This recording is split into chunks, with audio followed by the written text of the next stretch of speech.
Okay, this is not so much of a review, but just a commentary and a buying guide. I've become a big fan of Dan Verssen games. Specifically, I'm going to be talking about Fleet Commander Nimitz. Dan Verssen Games specializes in solo games, solitaire games. It was great to have during the lockdown so that I could stay busy. I didn't play it too much because I got to play a lot of Flames of War with Dan.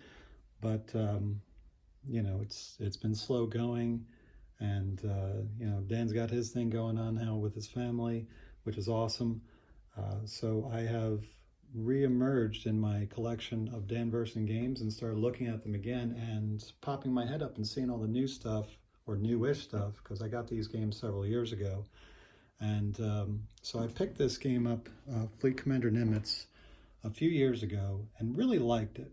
But one thing I did not like about it was that the scenarios were just year by year. So you played 1942, and then when you were done, if you want to continue the war, you put the 1943 scenario on, but ships that were destroyed are coming back to life. Divisions that were destroyed are coming back to life. And I didn't think that was fun or cool. The scenarios going through each year was a lot of fun. I enjoyed the game immensely. I know there was a lot of people that didn't feel the same way as I did about Fleet Commander. They like the other solo games that are the Leader series, not the Commander series.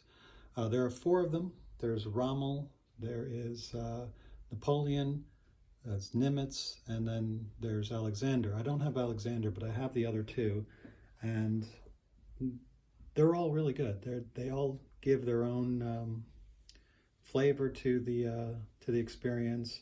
If you play the Leader series, you'll tend to see that they're almost the same game. Like Sherman Leader and Tiger Leader are pretty much identical, except for your Germans or your Americans, and you have different equipment and different operations. But otherwise, the rules are exactly the same. With the Commander series, they're all very different. Oh, and you've got Corsair Leader or Hornet Leader. Or actually, if you have Phantom Leader, Hornet Leader, or Israeli Air Force Leader, they all have their own flavor, but they're all pretty much the same game.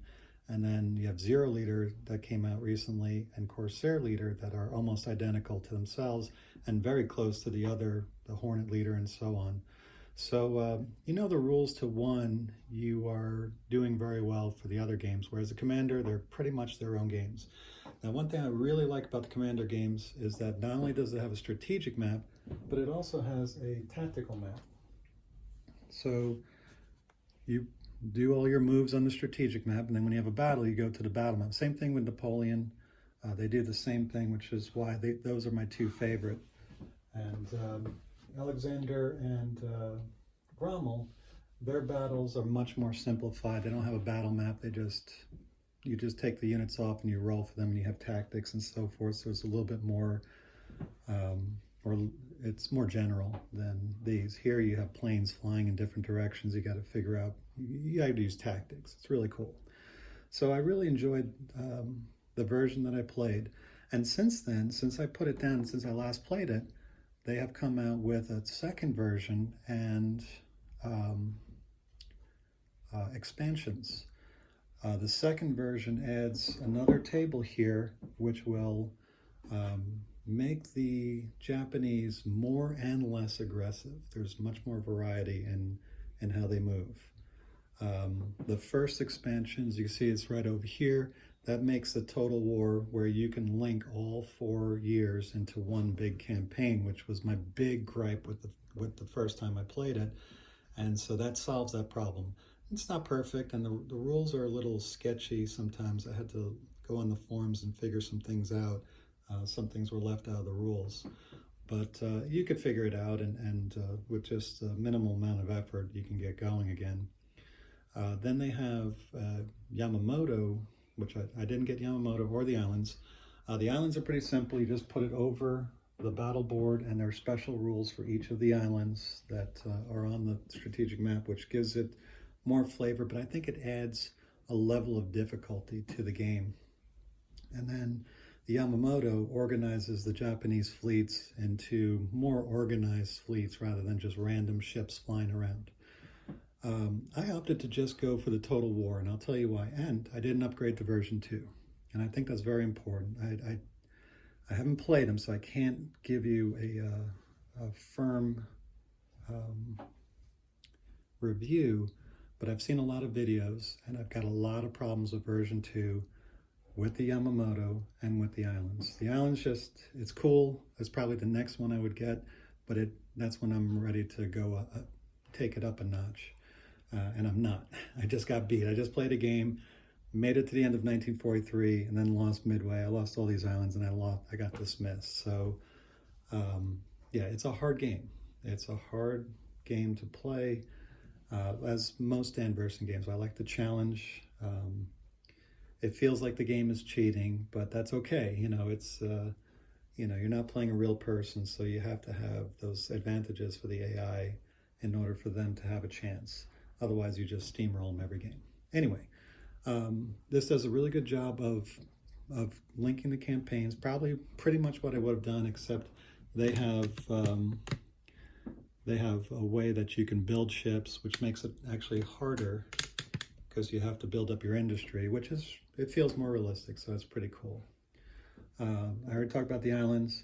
The fleets with Yamamoto are cool. It's a very expensive set. It's $40 to get the set for Yamamoto, and I think the randomness that it takes away is a negative.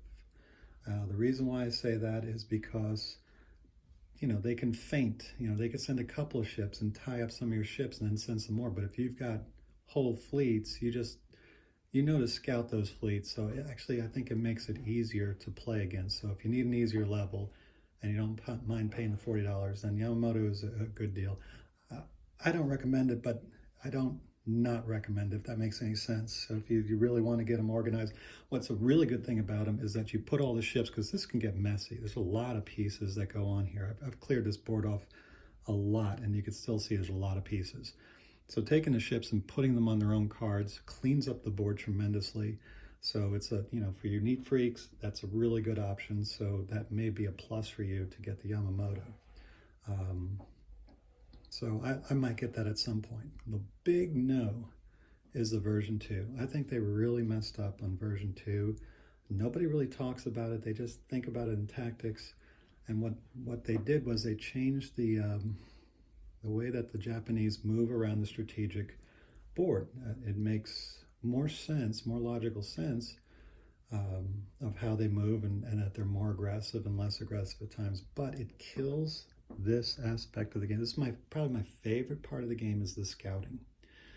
In version 1, you put a scout here, and then you roll to see what they do, and then you randomly take ships, you shake them up, and then you see which one the scout is taking, and you get this. You could use up to 4 of those. You pay a supply point for each one, so that's 4 supply points you got to pay each turn.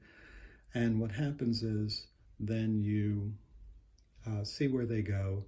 Otherwise, you move, and then the Japanese move. You have no idea where they're going. But with this mechanic, you get to see where some of their fleet is going. You look at what fleets you're most concerned about, and then you see where they're going, and then you move your fleets, and hopefully the other fleets don't reinforce the ones you're going after. Or, for instance, here they were going after Hawaii, so I left my ships in Hawaii. I think I can get a double tap here. And then they went after Midway, and even though I defeated them, they still were able to get one guy ashore, and that would flip it. Even if even though you're winning, if the battle ends, they got any forces ashore, you lose that objective. And then I got dismissed because I had 4 objectives. Anyway, so what happened was, when they changed it to version 2, when you put the scouting, the first couple of things that you roll for are probably going to be holds or sent back to Japan, because they don't have their buildup yet. I'm not explaining it right, but every time you roll, it's going to be low rolls, and then they get bonuses as they build up the low rolls, and then they start getting more and more aggressive. And then as they get more and more aggressive, they start rolling less, and they get less aggressive. Anyway, the point is, your first couple of rolls are going to be very low, which means they're going to be retreating or holding. And that's not what you want in this game. You want to see where they're going so that you can prepare. You don't want to pin certain forward, and then you can pin their best carriers or whatever, and then they start sending destroyers at you, and that makes no sense. I don't see how that makes it any better than version 1. Of course, I haven't played it, so feel free to correct me in the comments, but I do recommend this game. I recommend you get version 1. You could always go to version 2. They have an upgrade kit if you find out that I'm wrong. And I definitely recommend that you get this. Get the version 1, get the Total War campaign, and you're set to go. And you probably will save yourself a lot of money, especially if you just want to try it. But this is a really good game. I have hours of enjoyment with it already, and I've got several Dan Verssen games. I'm going to be looking at more and more games and doing some reviews. Like I said, the ones that I mentioned, I've got the Napoleon game, Hornet Leader, Tiger Leader, Sherman Leader. I've got Warfighter on the way, Zero Leader, and Spruance Leader. Very excited. That's what got me going back into Dan Verssen games. So, but if you have any questions, if you want to learn how to play the game, I'll put some links below of people that do a great job explaining it. And I do plan on doing a Hornet Leader tutorial for beginners, because that's really who's looking at these games. If you haven't played these games before, you don't know how they work, they're very intimidating. But yeah, Hornet Leader is probably the best game to start getting into these games. Anyway, I hope you enjoyed that, and leave a like, subscribe, comment, whatever you want, and I'll catch you next time.